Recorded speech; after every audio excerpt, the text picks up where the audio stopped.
Baba Kama Daf Yud. Bonjour, Shavuot. Le sujet d'aujourd'hui, le commerce avec des membres d'êtres humains. Est-ce que c'est permis d'après la Torah? Est-ce qu'il y a certaines possibilités ou bien non? Est-ce qu'on a le droit d'acheter des membres de certains hôpitaux dans certains pays où on dit que dans les hôpitaux, ils ont des personnes qu'ils attendent pour savoir comment distribuer leurs membres? Les pays communistes dans l'extrême est du monde, si on ne veut pas dire du Lachon Hara. Et là-bas, on dit qu'il y a dans les hôpitaux certaines personnes qui sont condamnées à mort et ils attendent dans certaines caves et jusqu'à qu'on arrive à adapter tous leurs membres à toutes sortes de personnes qui sont tout autour du monde. Et quand ils ont réussi à adapter tous ces membres, ils le tuent et ils distribuent les reins. Ils vont aller en Amérique, les poumons, ils vont partir en Australie, etc. Et de cette manière-là, on a distribué tous les membres, on a fait rentrer beaucoup d'argent à la caisse de l'État ou à d'autres personnes qui tournent autour de cette assiette. Et la question, c'est est-ce que on a le droit, d'après la Torah, d'acheter des membres de ces hôpitaux? Dans Tosfot, dans notre daf du Boamatril chez Ashor, la Gemara, elle dit qu'il y a quelque chose de plus fort dans le Hav qui s'appelle Shor, quand on compare ce Hav avec le bord.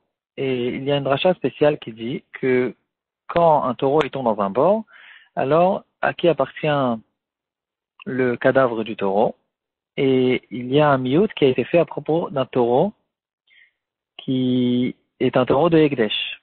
Et donc, puisqu'on n'a pas de possibilité d'en profiter, il n'y a pas de il n'y a pas de bord à son propos. Et là, tout se pose la question, pourquoi il y a un miout spécial à propos de l'être humain, Shor Velo Adam, Benafal Shama Shor Ochamor, c'est écrit à propos de bord. Et donc, quelqu'un qui tombe dans un bord, alors le propriétaire du bord, il est pas tout. Dans un bord, on est chayav que sur Shor et sur Hamor, donc que sur les animaux. Et la question qui se pose, que de toute façon, à cause du fait qu'on n'a pas le droit de profiter d'un cadavre d'un être humain, c'est à Surbana, comme c'est écrit dans une Gemara dans Masechet Avodah Zarah. Alors, pourquoi on a besoin d'un pasuk spécial? En tout cas, ici, Tosfot nous mentionne cette halakha que quelqu'un qui est mort, on n'a pas le droit de profiter de son corps. Est-ce qu'il y a une différence entre un mort juif et un mort goy? Alors, on ouvre le Shulchan Aruch, c'est Manchin même tête, dans la partie Oredea, c'est If Aleph. Le Shulchan Aruch dit, quelqu'un qui est mort, on n'a pas le droit d'en profiter. Il y a tout un sujet dans le poskim sur les cheveux, toutes sortes de perruques qui ont été faites à base de cheveux de mort. En tout cas, les membres mamash d'un mort, on n'a pas le droit d'en profiter. Et à propos d'un mort goy, c'est une marloquette dans les poskim. Est-ce qu'on a le droit? On n'a pas le droit de profiter de ces membres. Le Gaon du Vilna sur place, sur le Shulchan Aruch, il dit que même pour ceux qui interdisent, c'est bien sûr, c'est moins grave que un mort juif, parce qu'un mort juif c'est minatora l'interdiction et un mort goy c'est que miderabanan. Donc on aura déjà une différence qui a été entre un mort juif et un mort goy. En tout cas, même un mort goy c'est sûrement assourd au moins miderabanan. Donc est-ce qu'on a quand même une permission d'utiliser des membres de goyim? Dans un cas, on est dans un pikuach nefesh. De la même manière que le pikuach nefesh repousse toutes les interdictions de la Torah, il peut repousser aussi cette interdiction. Donc, dans ce cas-là, même un membre d'un juif, peut-être qu'on aura le droit d'utiliser. C'est une grosse question dans les poskim. Certains disent que on n'a pas le droit d'en profiter parce que, en fait, il y a ici deux problèmes. Il y a le problème de l'interdiction elle-même, ben Adam la makom. Il y a aussi, bien sûr, on ne peut pas utiliser le membre de quelqu'un. Ça lui appartient même après sa mort.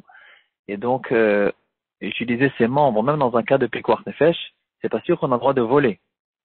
En tout cas, en revenant dans notre cas, dans le Shvut Yaakov, donc on essaye au fait de trouver est-ce qu'il y a dans certains cas une permission complète, même idérabanan, dans un mort goy.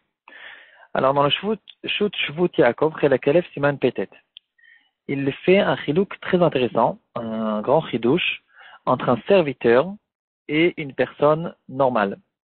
Il dit si c'est un serviteur, alors de la même manière que son corps appartient de son vivant à son propriétaire, alors après sa mort aussi. Et là, il dit que un serviteur qui est mort, on a le droit d'utiliser ses membres, même idérabanan.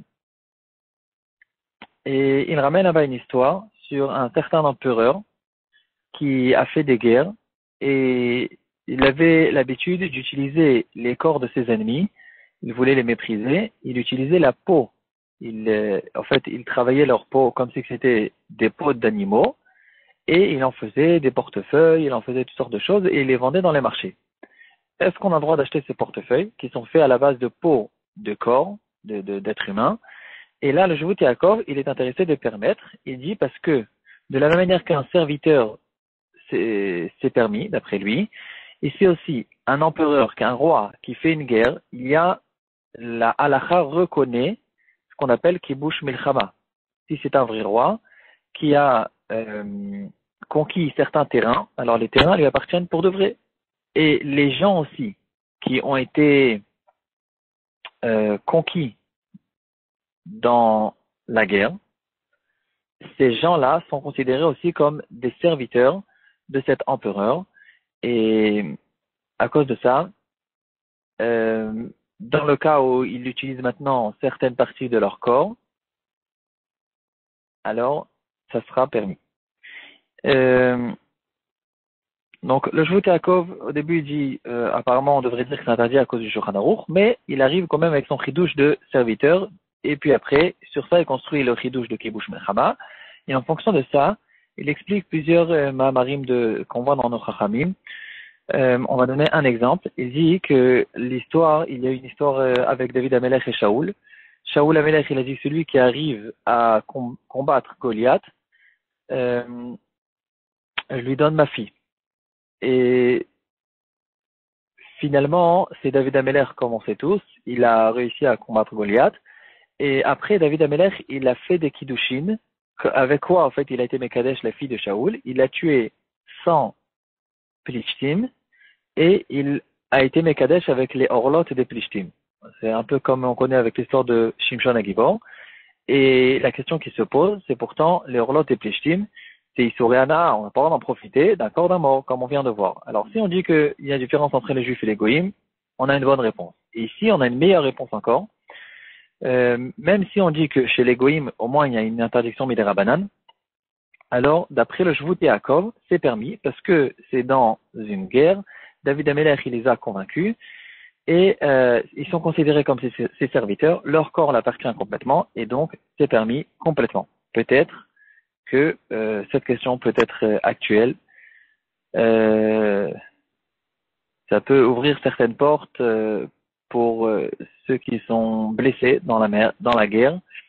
Certaines personnes, des pauvres personnes qui ont été blessées dans la guerre et on cherche des membres pour eux à leur donner. Alors peut-être que ici, ça peut leur donner un certain espoir. Si on a conquis certaines personnes dans la guerre, peut-être que dans ce cas-là, on aura le droit d'utiliser même leurs membres. Cette question a été relevée chez Rav Eliashiv. Donc la question de base, est-ce qu'on a le droit d'acheter des membres de certains pays qui vendent des membres? Rav Eliashiv il dit que ici il y a un problème de Chilul Hashem. Si dans le monde on entend que les Juifs ils sont prêts à acheter ces membres-là, alors que les Juifs sont connus comme des personnes qui sont extrêmement moussariques et c'est bien sûr mal vu dans le monde, alors ça peut causer des problèmes. On sait tous que la Torah interdit de tuer, interdit bien sûr d'utiliser les morts, et ça peut être mal vu. Donc ici, il faudra faire attention au problème de Chilul Hashem. Je ne sais pas dans quel cas exactement Rav Eliashiv parlait. Est-ce qu'il parlait dans un cas de Pikuach Nefesh? Et quand même, à cause de Chilul Hashem, on fait attention à ça, ou dans un cas où c'est pas Pikuach Nefesh. Ou bien dans un cas où il y a deux possibilités. Il y a la possibilité de recevoir ce membre en payant énormément d'argent, et de ce côté-là, c'est moins cher. Et donc, il demande de choisir de payer beaucoup d'argent pour ne pas qu'il y ait ce problème de Chilul Hashem. En tout cas, il faut savoir de quoi exactement Rav Eliashiv parle. Et